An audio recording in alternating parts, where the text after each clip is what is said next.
Hi, everyone. Welcome to Cultivating Voices Live Poetry. We're so happy to have you with us today. If you're here in the Zoom studio and you're going to be sharing and listening here with us in Zoom, we're so grateful. If you're listening to one of our live streams out on Facebook, we're so grateful for you to take your time to do that today. And feel free to show your love in the chat here in Zoom and out there in the comments on Facebook. We will also be recording this program, so throughout the week, you're very welcome to take a peek and listen. And we know many of you will do that as you do every week because you just aren't here to help us make it a great time at the moment, but you're out there and you're participating in your own way as you can. I'm Kim Ports Parsons. I usually am the helper behind the scenes, but today I'm pitch hitting for our beloved Sandy Yanone, our founder and usual host. She is out doing some training today, but she sends her love and solidarity to all of us. And we're so glad that you're joining us for this day of sharing on our Wildcard open mic. We have 13 poets who have up to 5 minutes to share one or two poems as the time allows. If they have less than 5 minutes, that's fine. We'll go on and hear all of those features, and then we'll turn to our waiting list and we'll do as many as we can in our 90-minute program, one poem each, up to 3 minutes each. We would ask if you have any content that might be jarring or difficult for folks out there, just as a courtesy to begin your reading by saying that I want to give a content warning that I'm going to discuss the violence of war in this poem, for example. And it just allows people who are listening to turn down their sound if they would like to for those couple of moments, if they would prefer not to go there. But you will be part of our reading and part of our recording and our archive regardless. And thank you for the courtesy of doing that. And we'd like everyone to show their love in the chat, as I've said. You can give comments to the readers. You can echo lines or words or phrases from their poems.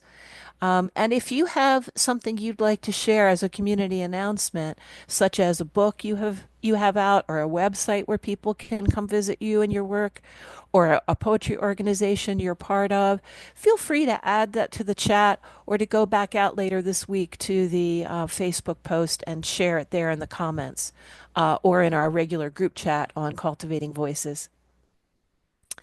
I'm sorry, we're not taking any more names. We are filled up, everyone. So thank you for being here. Thank you for listening. Thank you for showing your love and participating. We're so glad to be in community with you today. And let's get started. Let's go to our very first poet, Larry Kerschner. Welcome, Larry. Thank you. Um, you may hear my cat in the background. She's complaining that I'm not getting up and letting her brother in the house. Some of my poems may be startling, but I don't think they'll be too bad. First one is called CSI Gaza, Season 75.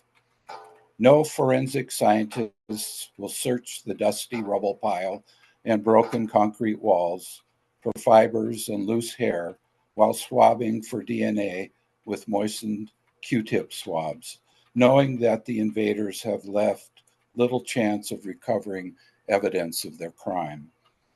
There are no large crime scene floodlights separating light from dark, searching for truth, reason, or guilt, or even positive identification of the many small victims. Canadian poet Margaret Atwood noted that war is what happens when language fails, even though poets constantly call in anonymous tips. John Prine said that some humans ain't human. So let's get another one up here. This is called How to Perform a War. I will teach you how to perform a war, a clean operation to remove the dangerous tissue which can no longer be controlled. We first name it cancer. We curse it for an inhuman bastard, nothing legitimate to be found. The pathologic question must be asked and answered. weighing whether a pound of flesh will be enough. Shared definitions in hand, we sharpen our knives. Sanitary, chrome and steel, bright lights remove any shadows of doubt. Patriotic anesthesia dulls the senses, common and other. Ripping and bleeding to come, once hidden viscera, bloody red, broken bone white, and hypoxic blue tissue stare out at us. Unexpected collateral damage can be dressed with a sterile white gauze, although the bloated smell sometimes remains. Afterwards, we will remove our gloves and wash our hands.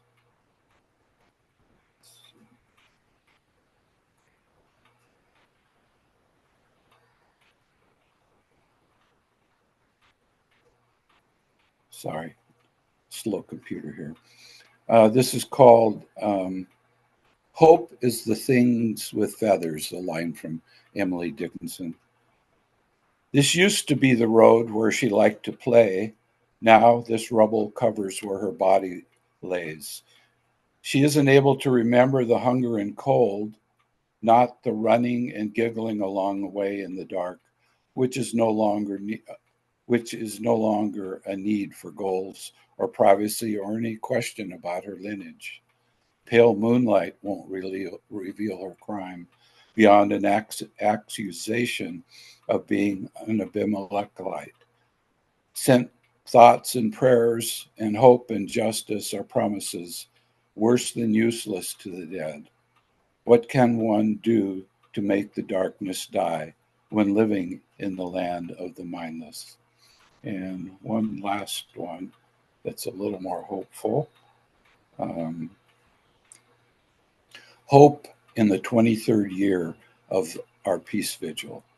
As I return week after week, hoping that some driver speeding by will give some thought to the sign I hold, hoping their mind is not sealed to possibilities. Maybe they can, hoping they can maybe shed tears for the pain of people they don't know, hoping they can open their minds and hearts, abandoning any fear of strangers. I can only hope that it is not rude to put my ideas in someone else's head. Over time, passing citizens have stopped giving us the single digit half a peace sign. We continue knowing that imagining peace is like the blind trying to describe color. Difficult, but what still needs to be done. So I return week after week. Thank you.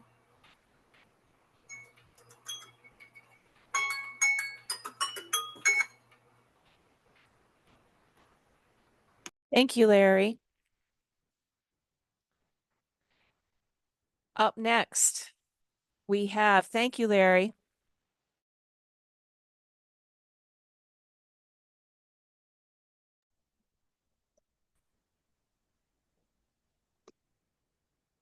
Do I just begin? Or?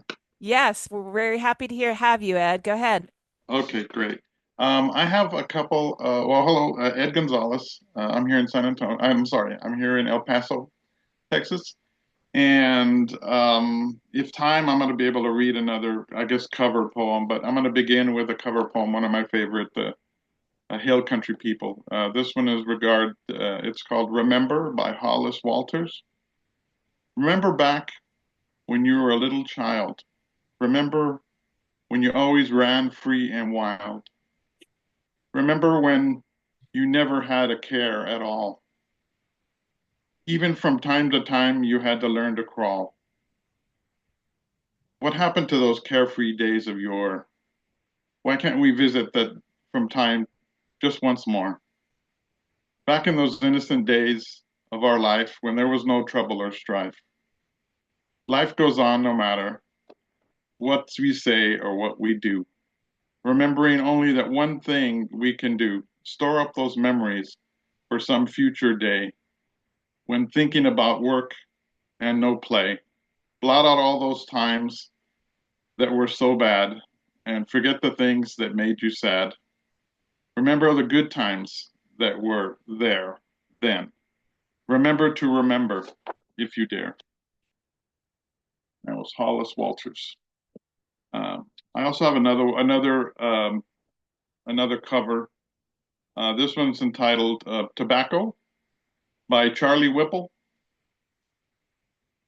He gave up chewing tobacco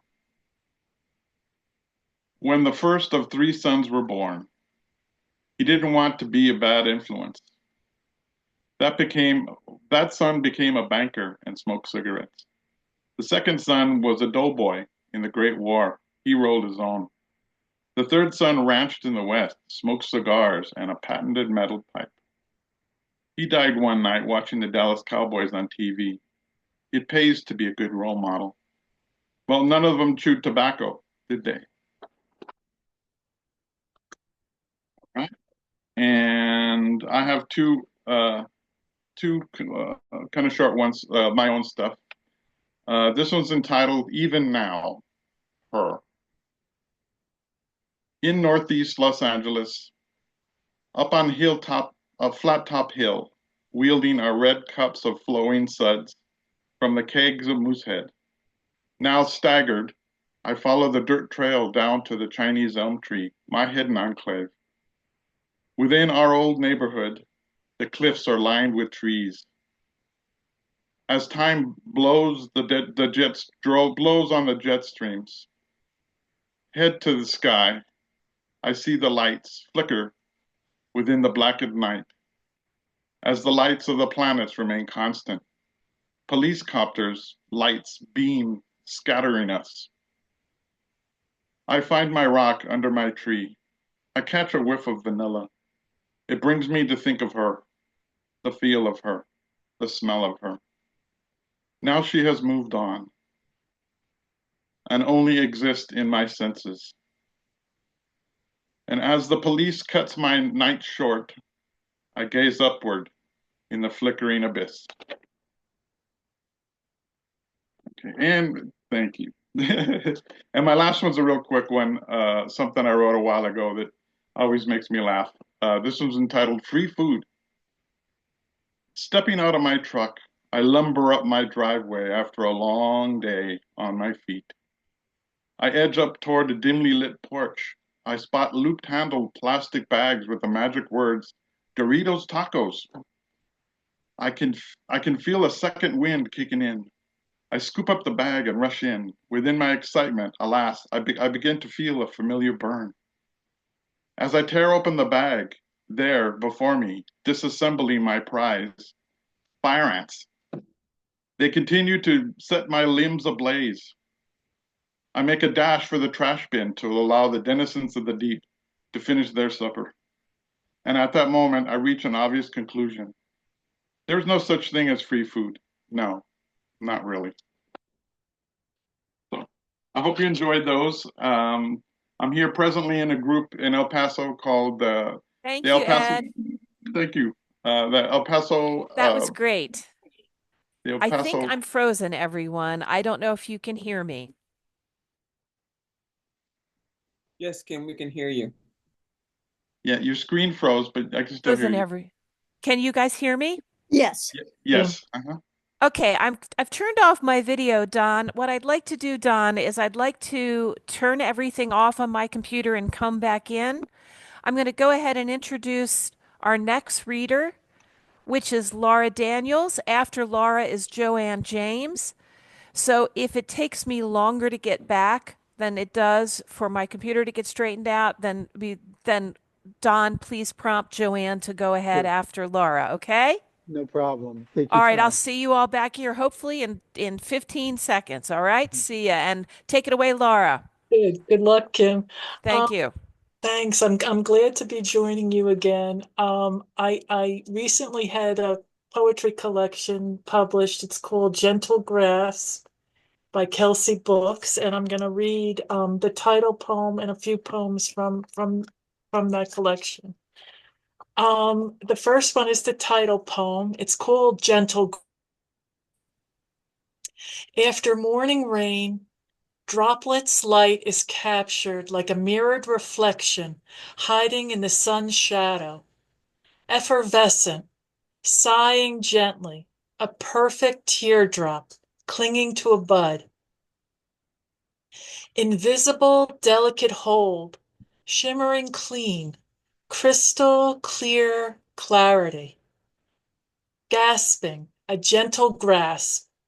Movement makes it tremble, relinquishing, plummeting, fading from sight, skydiving to the ground. The next one is a very short poem. Oh, thank you. It's called Silence Speaks Volumes. After a long day of laundry and cooking, the baby monitor finally falls silent. Pressure I didn't know I was holding.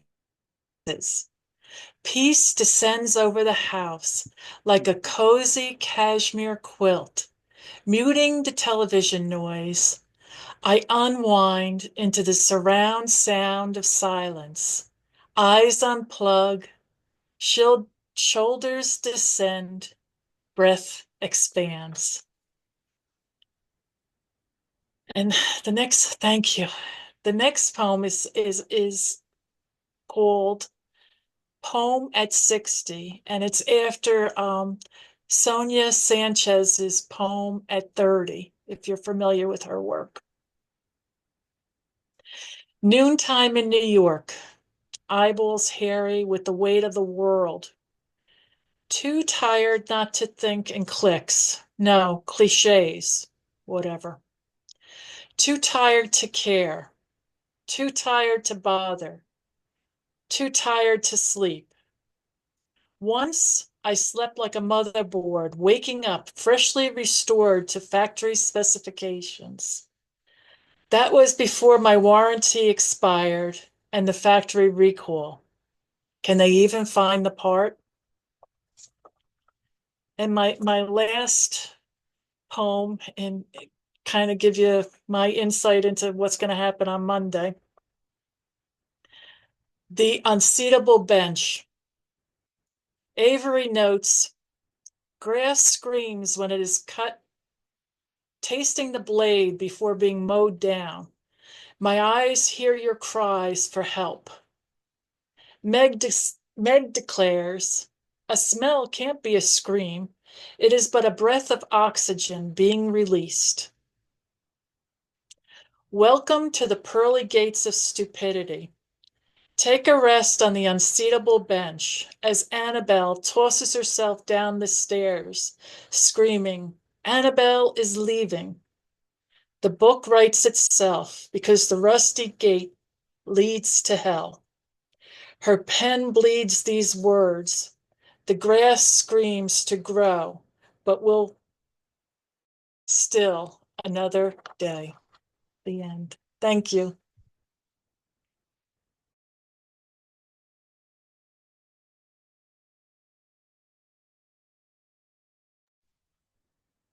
Wonderful. Thank you, Laura. So good to hear from you today.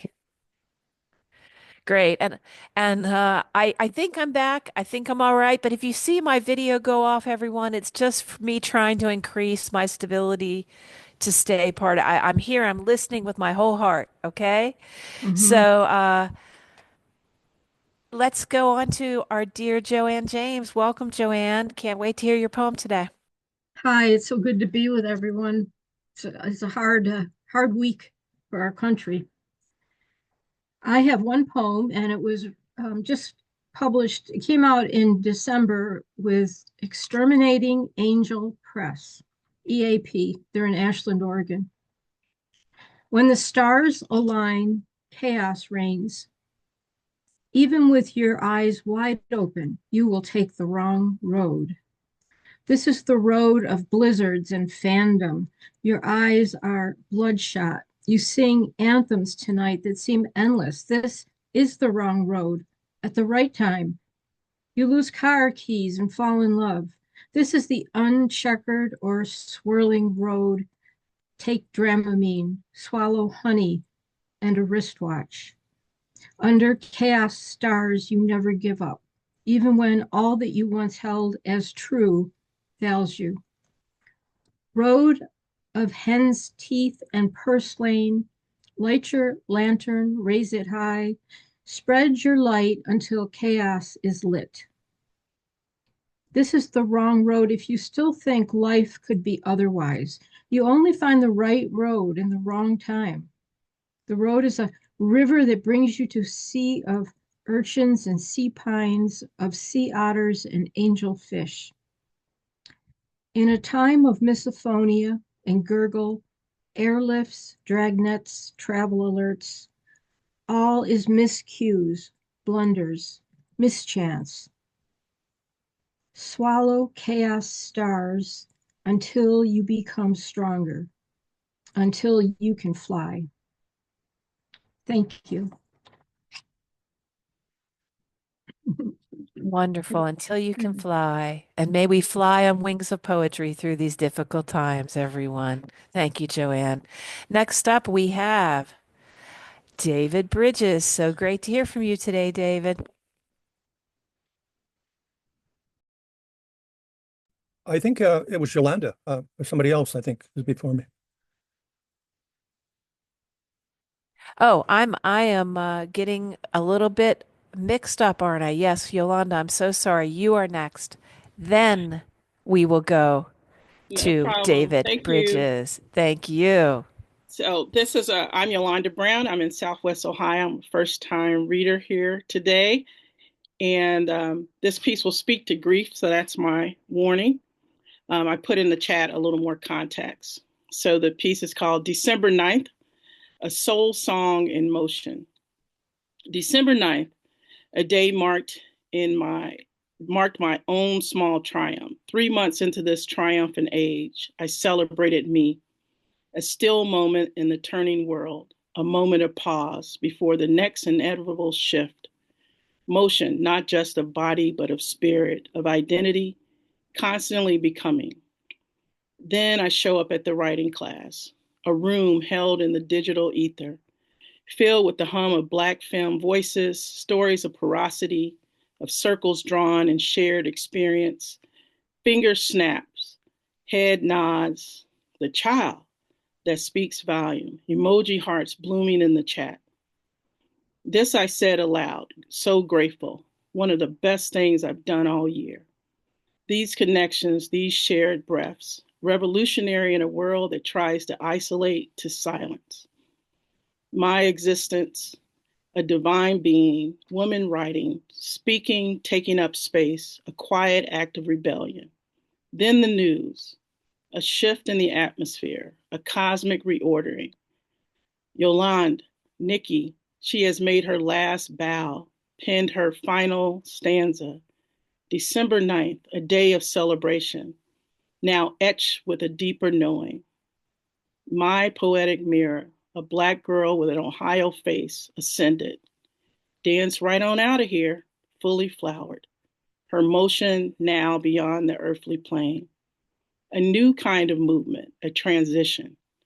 It's more than shared letters in our name, more than women of a certain age, a certain time. It's the breath we drew, full and deep, in spaces never meant for our lungs. We made art, we made sense in a world that often denies it. We made ourselves, piece by painstaking piece, against the current, against the odds, a constant motion forward. We made more. We made bronze suns in an aluminum can place. We made sun, her sun, my sun, our sun, shining defiant beacons in motion themselves. That night, sleep eluded me. Tears fell, not of sorrow alone, but of a fierce celebration. A new ancestor, a guiding new star, messages sent into the night's quiet, a whispered conversation with my beloveds. I've been crying for hours, I tell them. Nikki Giovanni is gone to another plane. A glimmer of us went with her, perhaps, but she left complete, a feather on the scale of life, her motion complete. I imagine her packing her Black girl goodies up, stories, laughter, the scent of sweet potato pie. Then she's off on that 10-speed bike, handlebars bedazzled, the last hand of spades tucked into the spokes, clicking, clacking, a soundtrack to her eternal journal. click clack, Miss Mary Mac, Mac, Mac, all dressed in black, black, black, with silver buttons, buttons, buttons all down her back, back, back. A rhythm echoing in the chambers of my heart, a rhythm of motion, anchored by her calisthenic levity, her grandiose, womanified blackness, her scholarship, sharp as a Japanese knife, cutting through the noise. The hues, the depth of the divine mind, still in motion, still influencing. These tears, I pray, will season new feasts within me, fuel new forms of movement. I am so grateful to have lived in a time when Nikki Giovanni shone, not as a distant star, but a galaxy hovering over blocks in my neighborhood, a constant presence, a force in motion. I heard her voice, read her words to myself, to my son, knowing she was mapping a way out of no way, a path of motion, of progress. Nikki knew. She told us long before Kendrick echoed the truth. They not like us. They not like us. They not like us. This truth passed from her pen and her lips to the collective we. Her truth now whispered in the wind. Her voice a compass. Her words a map. Her legacy a fire that ignites our own motion, propelling us forward. I am forever in her debt, forever inspired. Absolutely fantastic. Rest in poetry's power, Nikki Giovanni, the one and only shining, shining poet. Thank you, Yolanda, so much. And now we go to David Brydges. Thank you, David. Thank you, Kim, and thank you everyone for today. I switched poems because I thought this was more appropriate, and I'm hoping to read it at the inauguration poetry event tomorrow afternoon too. This is really scary. In 2018, 2 years into Trump's term, I wrote this poem, and I went back to the book that I published it in. And 7 years later, I only need to change one word, Twitter, in this poem. Everything, I think, is applicable today. And I'm from Canada. We in Canada tomorrow are ready for an economic war if Trump imposes these tariffs, which are going to hurt both Canadians and Americans. We have been the friendliest, the safest, the most peaceful neighbor that you can ever imagine. And for Trump to attack Canada and attempt to claim it as the 51st state and start an economic war is disgusting and atrocious. And we're not going to stand by. And we have a lot of resources that America needs: critical metals, aluminum, oil and gas, electricity, steel, wood to rebuild those homes in California, softwood. So, but there's going to be a price to pay for this because of his nonsense. This is from the chapter Critiques of Pure Unreason. Rage. Don't ever believe poetry is irrelevant in dark times. Lawrence Ferlinghetti. Rage in America for democracy's guts on the slaughterhouse floor of modern history. Rage in America for draining the swamp so billionaires can build castles. Rage in America for tax cuts to the rich while a poor, sick kid's health credit expires. Rage in America for a stock exchange salivating at making America greedy again. Rage in America for losing its stars to those whose flag is full of pinstripes. Rage in America for a sickening healthcare system and a government operation that amputates compassion. Rage in America for believing macho bull, a wall will keep those bad hombres out. Rage in America for being in a political zoo as the zookeeper prowls with a Twitter gun. Rage in America as Demander-in-Chief labels the media the enemy of autocrats.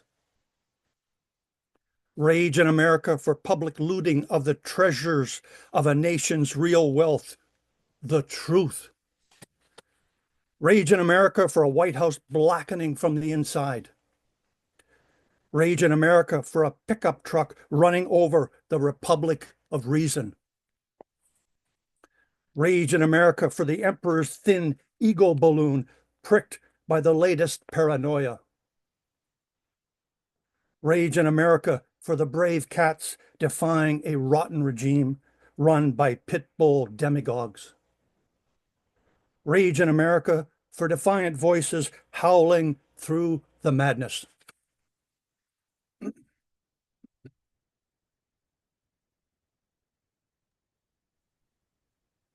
So grateful for your sharing today, David, and standing with you, my friend. Peace, peace and justice, peace and justice. And next we go to Rich. And Rich, I have forgotten how to pronounce your last name. Is it Boucher or Boucher or Boucher? Help me out. It's pronounced Boucher. Boucher. Great to have Yeah, you back, and thank you for sharing with us today. sure. Thank you. I appreciate it. The poem I'm going to share today was published in the Fixed and Free Quarterly. I am grateful to the editor, Billy Brown, for his giving this work a home. This is called Without Our Customers, We Are Nothing.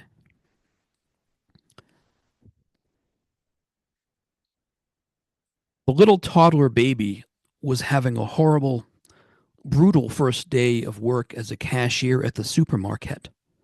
At only a year and a half old, she was having a tough time making her little fingers work on the buttons and screen, and she really didn't know how to read or count yet. But she needed the job. She needed the job because in this economy her parents were barely making ends meet, and so she needed this job. She needed it.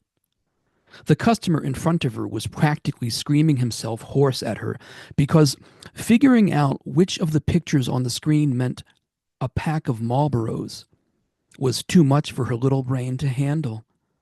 And it took her forever to get this guy his cigarettes from the cabinet at customer service and then toddle back over to the high chair behind her register. "You got the wrong ones, you idiot," screamed the customer, his rubbery, dark arson fire of a face ominous.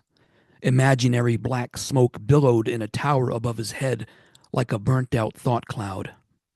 "Don't you know how to goddamned read?" The baby, whose name was Sarah, started to blubber and cry softly and piteously because she really needed this job, and she was frightened of this hollering man who had no patience, and because she was only 1.5 years old.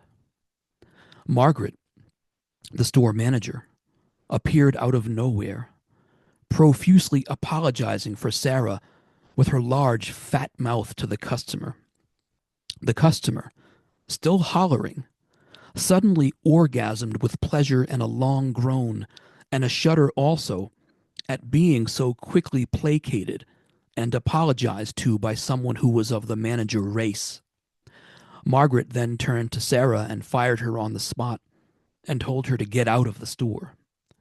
Sarah, still in tears, toddled out of the store, beyond despondent in her little pink jumper, and staggered out into the hot, sweltering, angry, and hostile 4th of July midday traffic, wailing and crying so hard that she couldn't even see where she was going, and all of the cars swerving fast out of her listless way honked at her meanly because they had important white picnics to go to. The sun set roughly later on. She really should have been a better employee.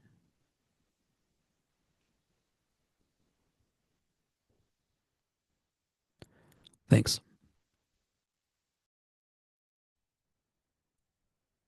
Thanks so much, Rich, and thank you. I want to just say again, we're so happy to have everyone come out today. New friends, longtime members, sharing what's on your mind, what's in your heart here on Cultivating Voices Live Poetry during our January Wildcard Open Mic. We're going to go now to our next reader, Yeva Johnson. Yeva. Thank you. Is Dawn not going to read though, Kim? Because he was And he comes after you, I believe, on the list. okay. Oh no, I've got it. I don't know. I guess my psychotic internet is infiltrating my brain and I'm swapping things around. So actually, Don is next on the list after Rich, and then comes Yeva. I apologize, everyone, but I'm a little turned around by the internet problems here at my house. So. Great to hear from you, colleague Don Krieger. Everybody give a round of applause for all that Don does to keep us going, organized and running smoothly. Take it away. Thanks, Kim. Thanks, Ava, and thanks everyone. Particularly thank you to Yolanda for that poem about Nikki Giovanni. Um, I want to do something a little unusual here. Uh, can you see that behind me? That's part of the cover of my new book. And you can download this new book for free from donspoetrypage.com, or you can use that QR code there. The book's entitled We in America. It depicts the inhuman wrongs perpetrated by the United States, wrongs from which we as a nation and as individuals continue to benefit generation after generation. I have two pieces I want to read from it. Both are apropos of today and tomorrow. Election Day. This one appeared in Trailer Park Quarterly 8 years ago. Palmetto bugs perch dead still or fly right at you. The day after, I woke in the dark to a loud scraping. It was perched on a foam cup, rubbing its jaw on the lip. Another time, I cut one in half with a hoe. Both ends scrambled into the grass. That's Election Day.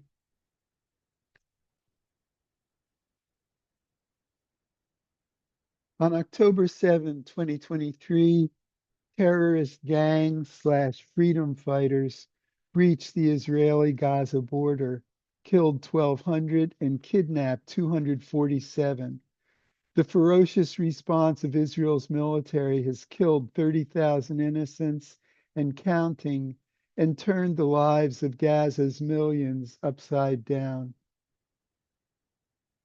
Lament for those held hostage tonight. Tonight, Israel lives, sworn to defiance and blood, in fear for her children, shackled by fanatics or dead. Gaza waits breathless, the hell strike to come. Her creatures hide in her ruins, surrounded by innocents. How many would kill me if they knew me? How many would I murder if I could? Which of us is clean? I judge myself without mercy. Yet the brutal cycle we cherish in God's image is beggared by his cruel glory. I am a Jew without hope or faith, yet I can still pray and do. One more time this night, may your death angel pass me by. Leave me whole, your chosen, terrorized and waiting for tomorrow's horrors. If you truly exist and hear, then hear this. You are a beast and unfit. So too your zealots, whatever their name for themselves or you. If I held your might, Almighty God, in that instant I would erase you and your memory from all that is. If you truly exist and care, open the earth and destroy me. For though I claim nothing over Moses, your darling, I claim goodness over you. Surely we would be better off without you. But who, if not you, can stop the madness? Who even wants to? Surely not Israel, whose privilege stands on her armed might and her God-given destiny. Surely not the dispossessed Palestine, whose only strength is destruction.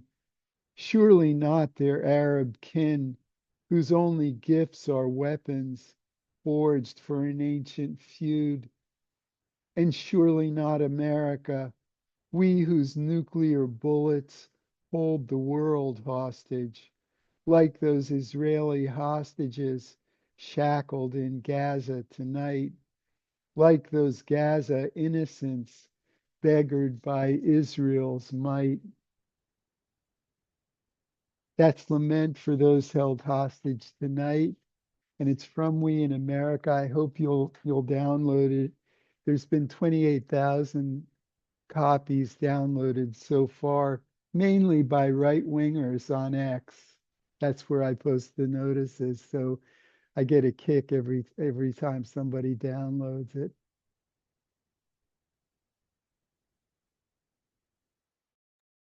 That's Don Krieger, truth teller, powerful poet, wonderful human. Thank you, Don, holding your words in our space here for a moment. I choose goodness.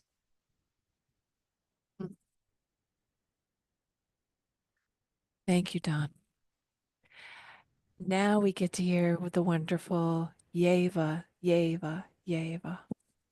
Thank you for being here and for your generosity to pitch in if my internet completely pitches me out. I'm hanging in there. Yay, Kim, thank you. And I'm so honored to go after Dawn. And I was inspired by Yolanda's poem today because I mixed up the theme and had a completely different poem. So I have two poems, and somebody who's here has heard me read them already, and it's just for the spirit of this week. The first poem is an older one written at the time George Floyd died, and the second poem is a very new one. Incantation for Black lives to remain in focus after the outrage fades. With gratitude to community of writers and Carrie Marr. Oh, wise one, we call on your essence. We cleave to justice, but find only feather pillows after the owl's flight, a shifting enemy. We seek, O Mother, a path to prevent more deaths, more suffering. Let not our heart's desires immolate on scattered alliances fanned by misbegotten echoes of promises already broken. This time, let the sword strike at the root to end this senseless cycle. And this poem is called Revolutionary Dream Call, after Nikki Giovanni and for Awan. If only every night, as Earth spins, and those of us lucky enough to have a safe place to lay our heads could wake up from dreams of peace and do something. Imagine another spin around the planetary axis. Another part of the world wakes from slumber, and somebody, somewhere, stops a fight, smiles at a child. If only one dream comes to mind, or if there's only one thing you can do in a day, do something good.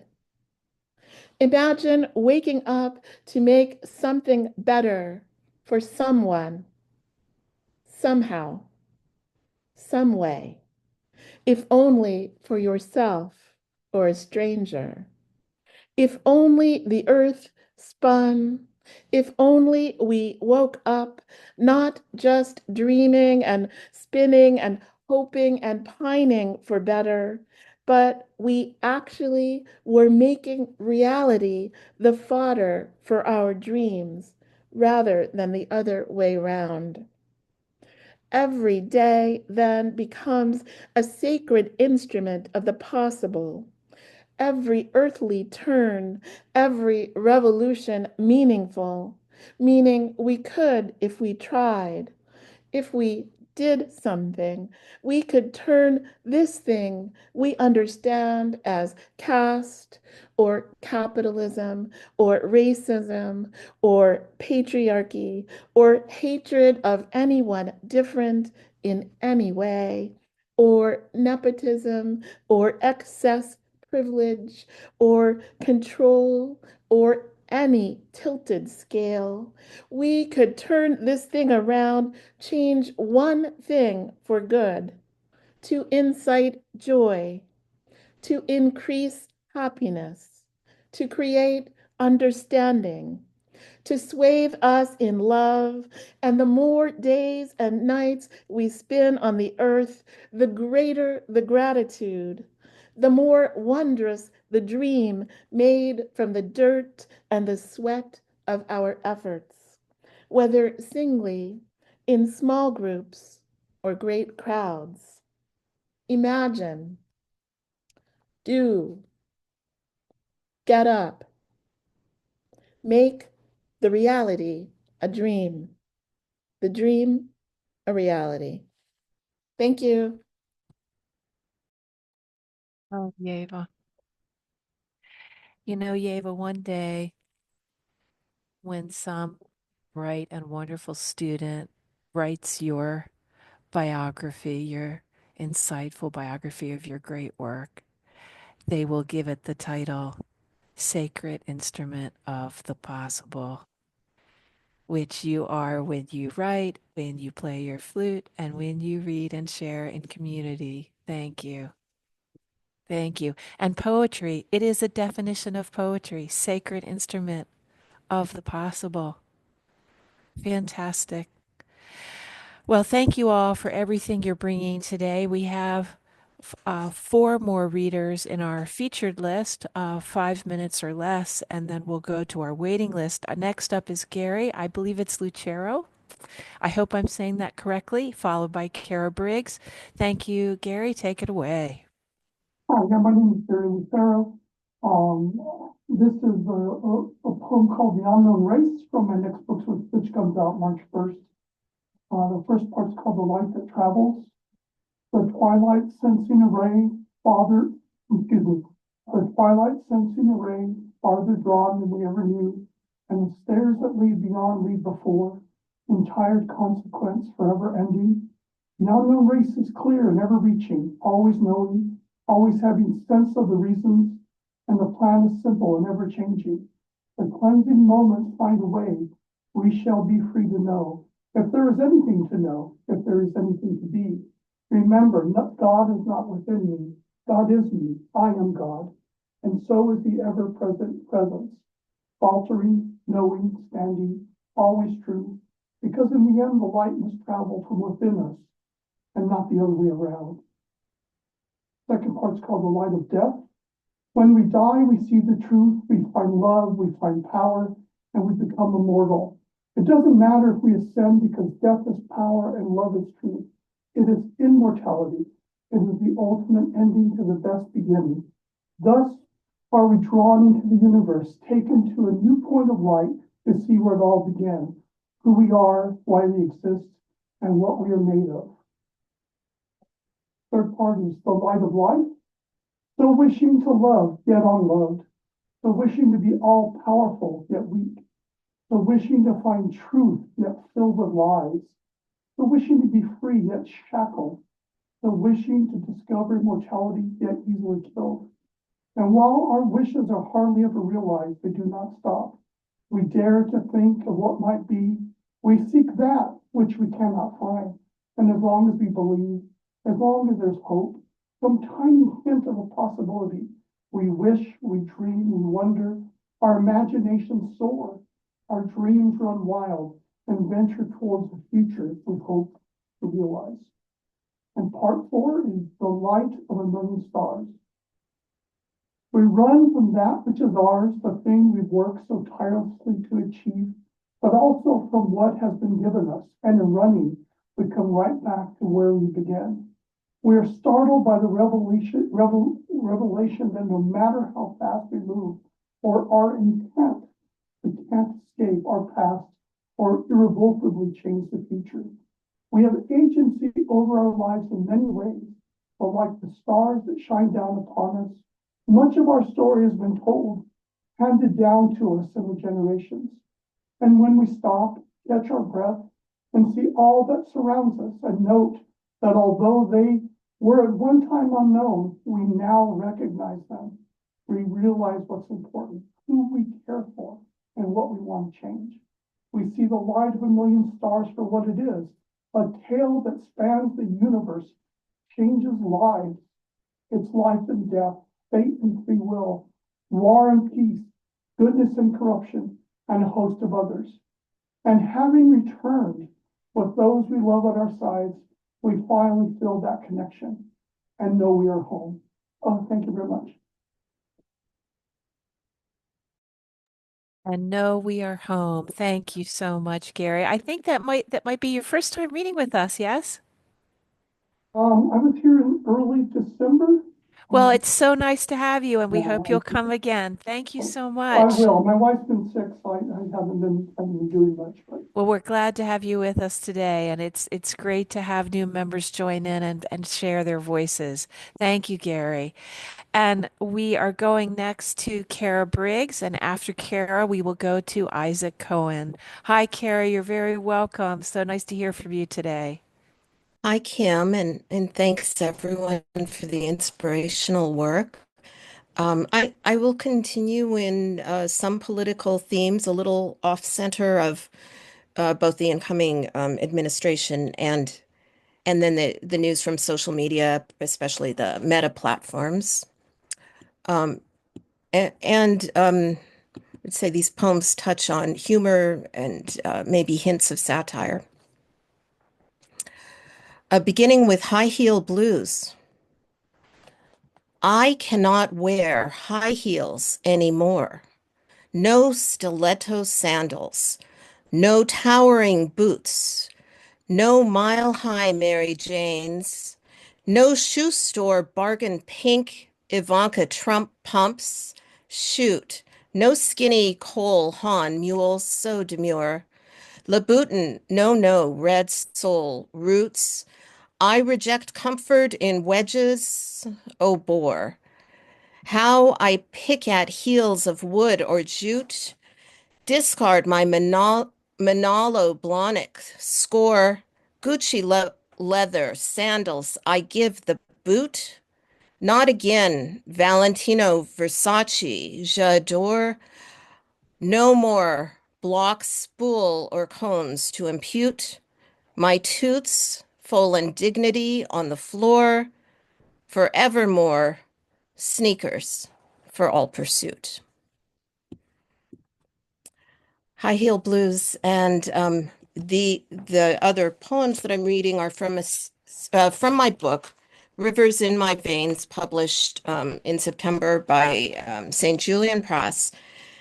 These are acrostic poems about the photography of the historic photographer Edward Curtis, who worked in the West, took very stereotypical images of tribes across the West, the sort of idea that these were the last people, which clearly we're not, because we're still here. And I'm a Soxwattle tribal member.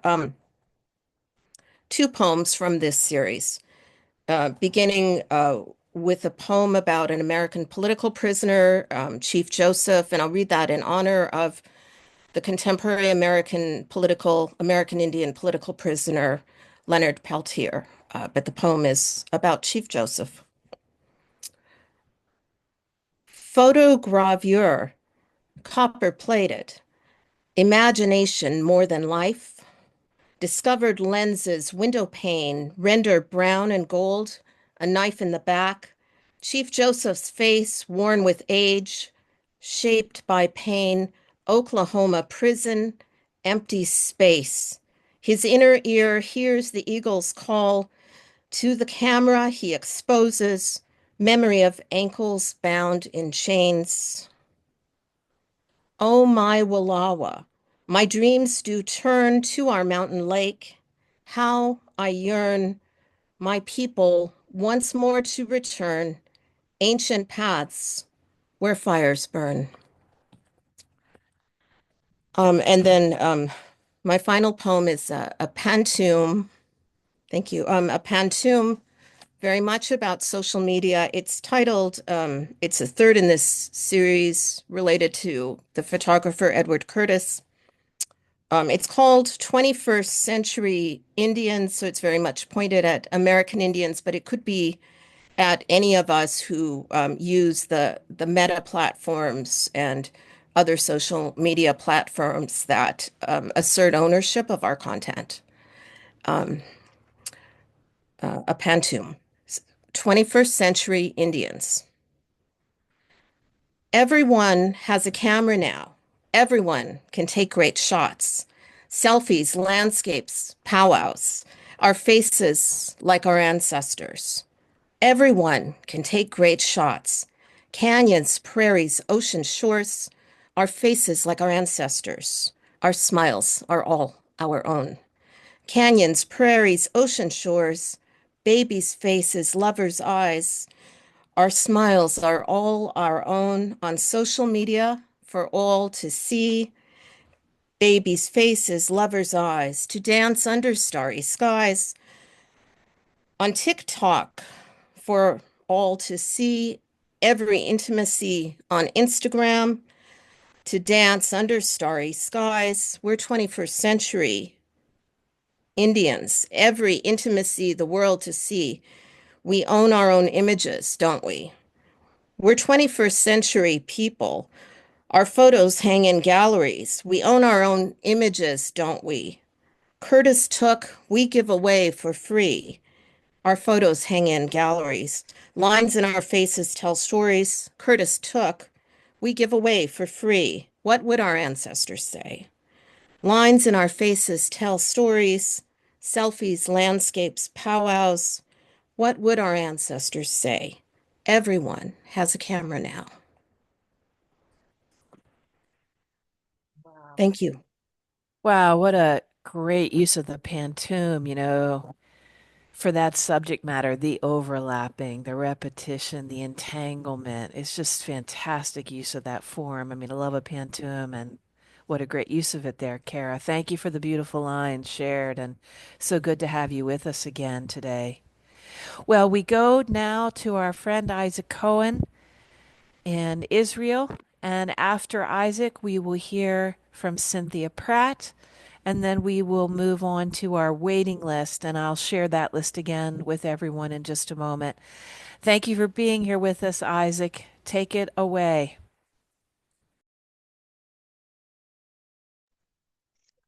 Yes. Dear Kim, dear Don, dear all my friends in the world.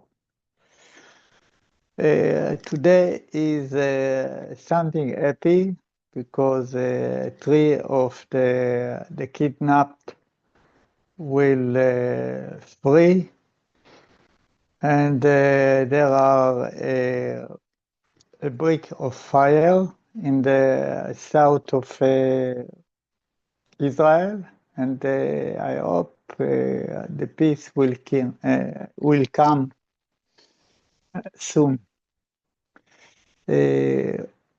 Isaac Cohen, power.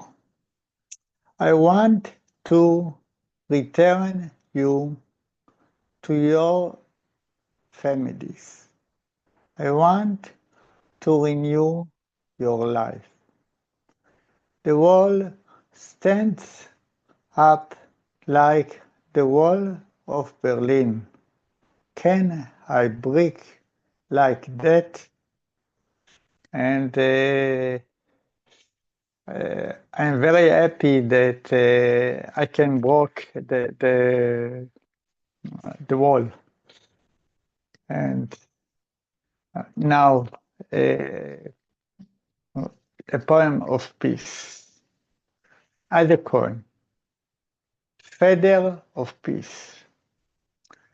Feather, feather, lead me to the dove from which you came.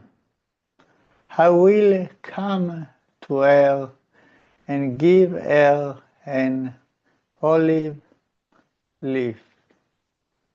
We will harbinger peace to all children of the world. And the third, it's the last, as a Cohen. Except, take me to the nice world without war. Give me a sense of butterfly without borders. Please water me with nectar of love to encouraging my wind. Thank you, my flower. And I hope the peace will come soon, because the life is to be happy, to be connection, to be friends. Maybe peace and love to all the people in the world. Thank you, Kim. Thank you, Isaac, for always being an ambassador for peace. Thank you. Thank you for being with us, and take good care of yourself and your dear ones there. Well, Cynthia Pratt, we are ready for you to be our Baker's Dozen poet today. So we're happy to hear from you. And then I will post, as Cynthia gets started, I will post the first 3 folks on the waiting list, 1 poem each, and you can get ready for your turns. Thank you, Cynthia. Looking forward to hearing from you. Thanks. Coming from Lacey, Washington. So to keep from falling into a massive depression stupor this week, I'm going to try to read at least somewhat upbeat poems, because I personally need it. So finding joy in 2025 to keep me going. Bless the night with its soft coolness. Bless the wake-up call of light. Bless my dreams that ran like wild horses and stopped on the ridge of memory. Bless my legs, now old but still working. I rise and float. Bless the coffee with milk I lift to dry lips. It slides down a throat, needing liquid touch. Bless my phone. Oh, yes, that too. It brings my poems that tell me my words. My life is filled with other words beside mine, ones that talk to me in this empty nested house I call home. And then the last one. The violet green swallow teaches me to fly. It begins with music, like speaking in tongues, and everyone knows the song because it is their song in their language. What if all dancing ends with a bird in the hand and you identify it as a violet green swallow, dark until light turns its rump iridescent, your palm a stage? What if tomorrow you find cavities in trees or cliffs, and there nests this fork-tailed avian, and like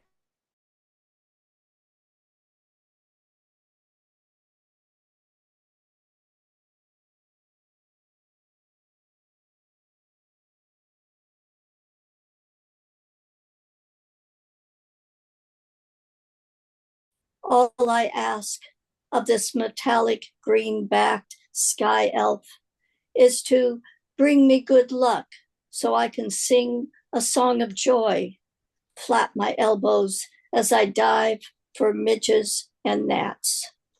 Thanks.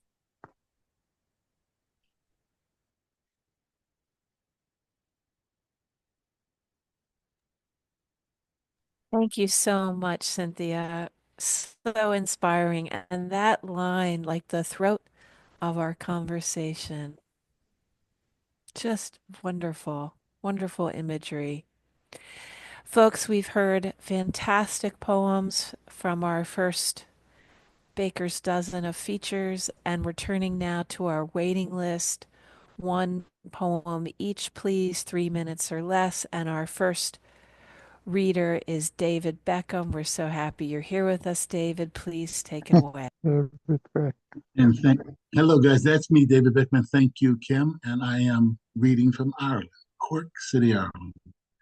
And I tell Gary and all the other animal lovers, especially dog lovers, just a little bit of warning. The death of my dog. God, you created love and sent it to me. Not just me, but millions of others have felt the cold nose and the tug of our covers. Big and bigger, small and smaller, attached to our souls by leash and collar. Without words, they let you know there's no place they would rather be than by your knee. In the rain, the sunshine, or a foot of snow, a wagging tail lets you know that all is well. My God, the gift you have given is so short-lived. When old is young, too young to no longer be fed, too young to no longer be at the foot of my bed, too young to tell a child his best friend is dead. It's as if a dream of happiness has disappeared. A sad, sad day has begun. God, is this your way through the hurt and the tears to teach us that unconditional love is the greatest love of all? And it is not them that we miss, but your heavenly gift wrapped in a tail and 4 paws. So you gave them your name so we will never forget. 3 letters we held tightly around our wrist. Her name is Dog. But if you come closer, look closer.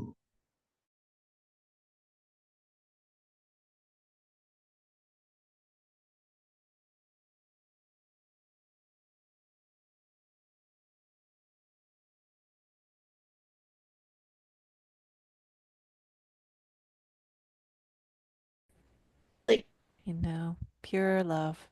Pure Thank love. you so much, David. Mm-hmm. We go now to our friend Bryan Franco. So good to have you back, Bryan. Thanks for being with us and sharing today. Thank you very much. This is really brand new. It is called Something in Common. I actually have never read it anywhere. So, once upon a time, I ran into an old college friend on the streets in New York City. He yelled my first and last name as if he were my mother, about to scold me for a behavioral infraction. I thought I recognized this voice, which was outside my sightline. It had been over a decade since we last saw each other. I was surprised he even recognized me. He gave me a hug. Can you hear me? The type of hug that says, "I've really missed you." I hugged him back similarly. We always got along, but we're never close friends. We were in a plaza in front of an office building a couple of blocks from MoMA on 6th Avenue. We engaged in basic catching up small talk. We ended up grabbing lunch at Lou's Cafe in the Credit Lyonnais building on 53rd and 6th. We talked for over an hour.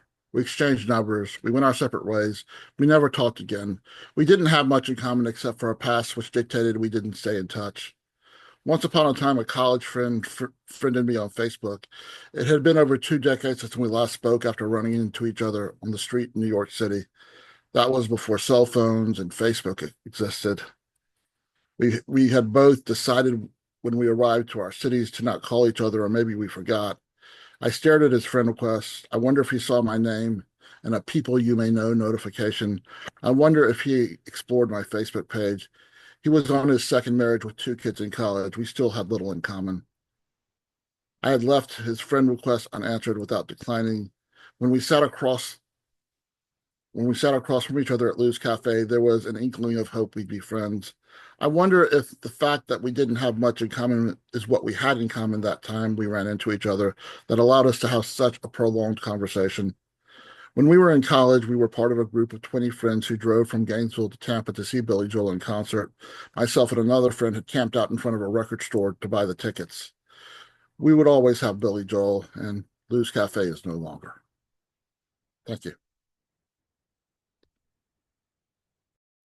Great to hear from you today, Bryan, and thank you for that story of friendship and how it comes and goes. Great to hear from you.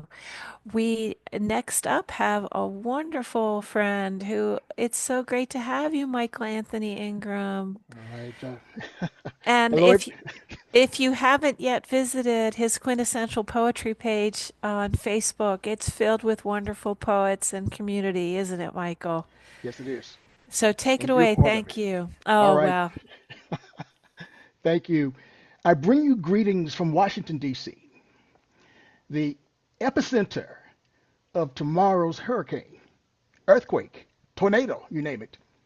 So if there is a content warning about this piece, it's because the piece is relatively somber.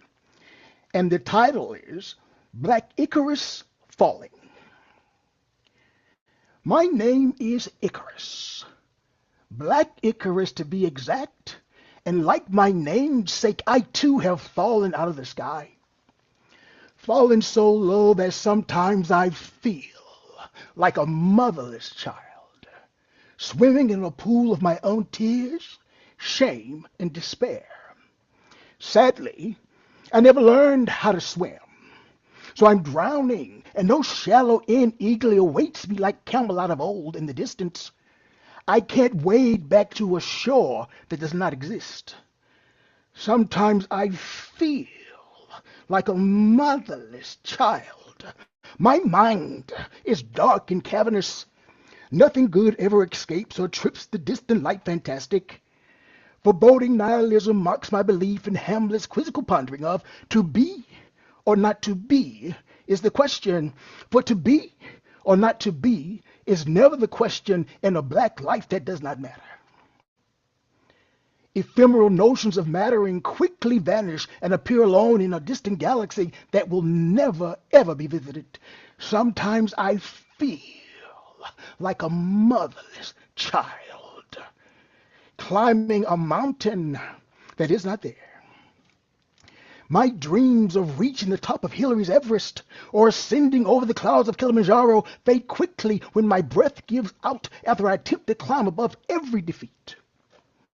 I see Medgar Evers, Malcolm X, and Dr. Martin Luther King Jr., 3 other black Icaruses assassinated by bullets loaded in hate-fueled guns, tragically fall from progress-drenched skies because they dared to fly too close to freedom, to dignity, to self-respect. Sometimes I feel like a motherless child, waking to a life that was not made for me. Although I searched corridors inside corridors, mirrors inside mirrors, I still could not find my face. Although it's there, now jagged and grizzled and forlorn from thirstily drinking granules of life found only inside the baked brown sand dunes blanketing Sahara. Sometimes I feel like a motherless child. Each step forward includes 20 steps back, restarting at the beginning of a parallel line that soon gives way to swirls and bends and curves that feverishly dance to the otherworldly theme of music, the Twilight Zone. Sometimes I feel like a motherless child, a long way from home. Thank you. Nobody can recite his poetic like Michael. Thank you so much. Thank you so much. Stay safe. I will. Take good care of yourself in You too, DC, my bud. friend. You too, my friend. All right. Thank Thank you you. for being with us today and sharing your words. And we go next to another friend in Canada, Max Vandersteen. So great to have you with us today, Max. Take it away. Very good. Thank you, Kim. It's always wonderful to take part in the Wildcard Sundays with Cultivating Voices, such a treasure of poets and words. This poem today I'd like to share, as we are all creatures on earth are kin. I would say this is a kin speak poem that I call Coyote Trails. My wisdom cast as trickery, I am discerning teacher, mystical kin, creator, coyote, trickster, but not easily fooled. I am survivor, adapter, notable legend. I am primeval dog, neither fear nor vile, nor ever man's best friend. With golden coat, bushy tail, and amber eyes, reflecting either day or dusky skies, my daunting trail long led ere it crossed and also followed biped appearances in our biomes. Yet then my haunting wail hallowed bipartite hunting grounds and homes.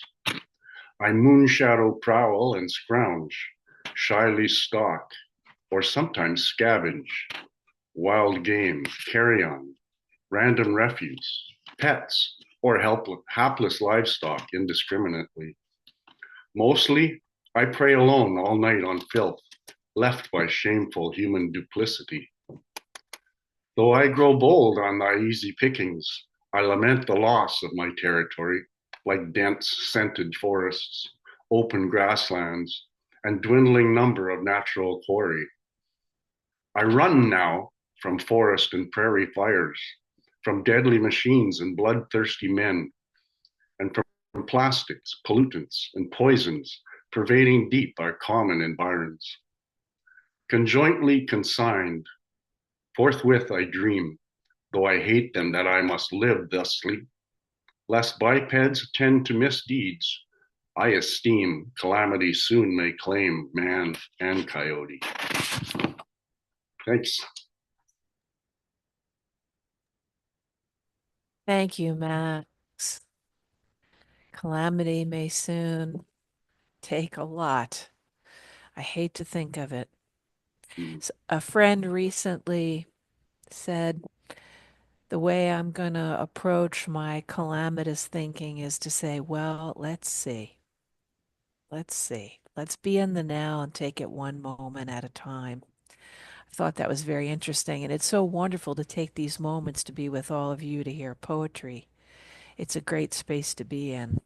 Thank you, Max, so much for your words. And we're going next to dear friend and fiery poet, Catherine Ronan, also from Cork, Ireland.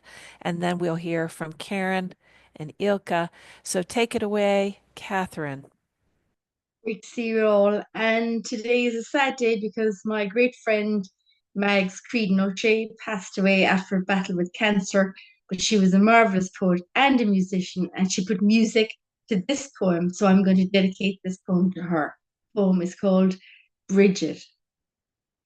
Cupped flame of sunbeams and snow, cosmic power of renewal, oak sap rises to kiss your fingers. Spring tides bathe your feet. Your sketched moon, fractured sun, first flower of spring in a druid's fist. Born between two thresholds, you hold the hand of all labours. Our Mary of the Gale, we tie magic ribbons and rags to your holy wish trees, sing songs over ancient rivers, protector of poets, smiths, healers, we kneel before your mantle of stars. Brydges, carried from Iona to Bethlehem, you inhale the dark, exhale the light. Rest in peace, Mags. Oh, just gorgeous, dear. Thank you. I'm so sorry for this sad loss, Catherine. Just a beautiful tribute poem. Exhale the light. Thank you. And our last two poets on the waiting list are coming up, Karen Warinsky, followed by Eelka Lampe, and then we'll have a few announcements. So stay with us for just a few more minutes, everyone, as we bring this beautiful reading to a close. Take it away, Karen. Thank you, Kim, and thanks for everybody for staying on to listen. This is a newer piece, and it's called Loose Threads. Seasons of seam ripper politics shredded our binding ties, frayed our edges, stretched our bias too far when we needed to be gathered, mended. But the thread is lost somewhere, east coast to west, north to south, heart holes in the middle of middle states. And I want to go there, put my arms around the down and trodden, the misaligned, ease them back into common ideals of truth and justice. Sleeve to shoulder, side seams meeting, lead them to where I stand in this glorious neutral space. My philosophy trimmed down, understanding there is only help to give. Share my discovery. The only way out is in. The only instruction is to love one another, though that is intricate work, as delicate as tatting, tricky as making lace, but not impossible.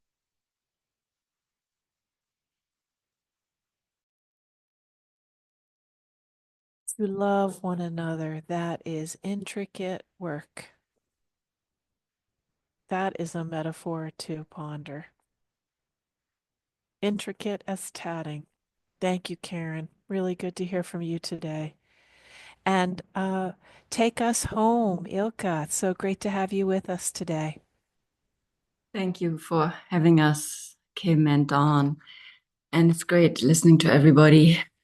I thought of this poem immediately when I thought I heard Sandy say that the wildcard theme would be I, and I.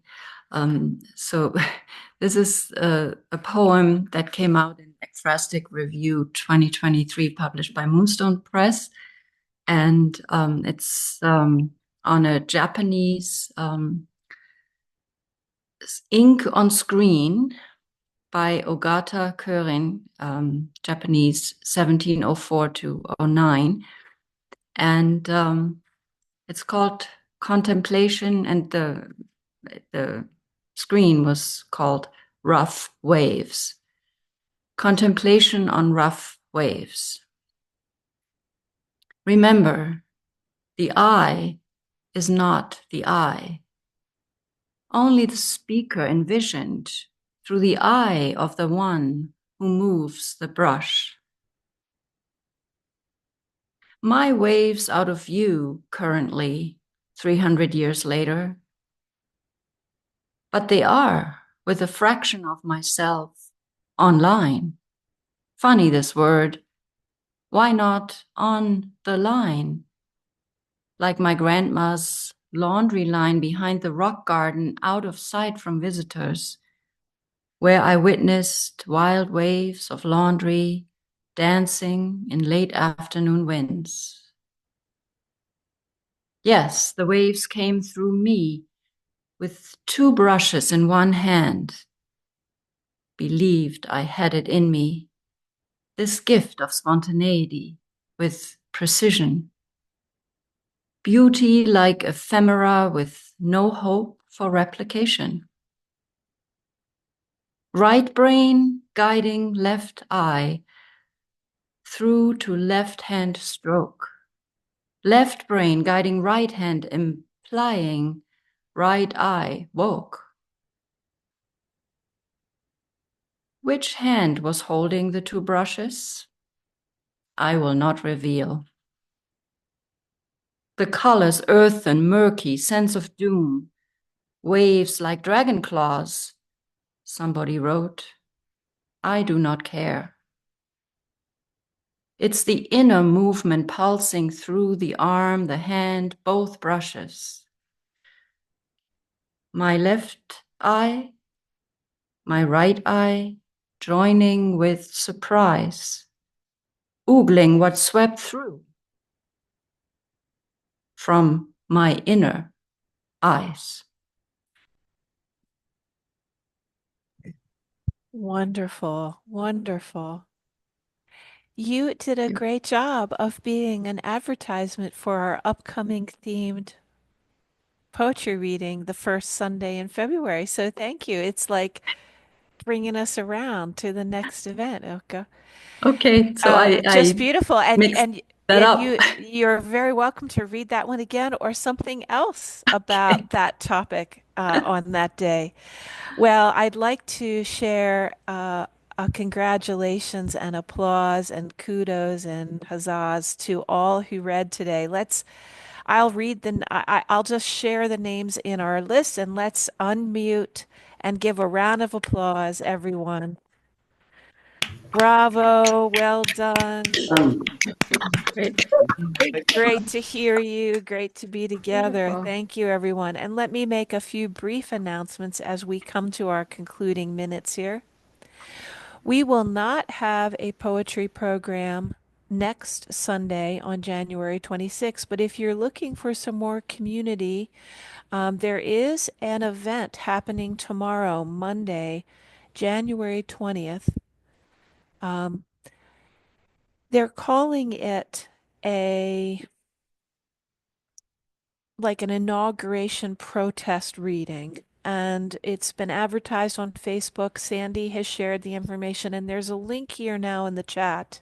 If you're interested, you can click on this link or copy and paste this link while we have it up in the chat for the next minute or two before we close out.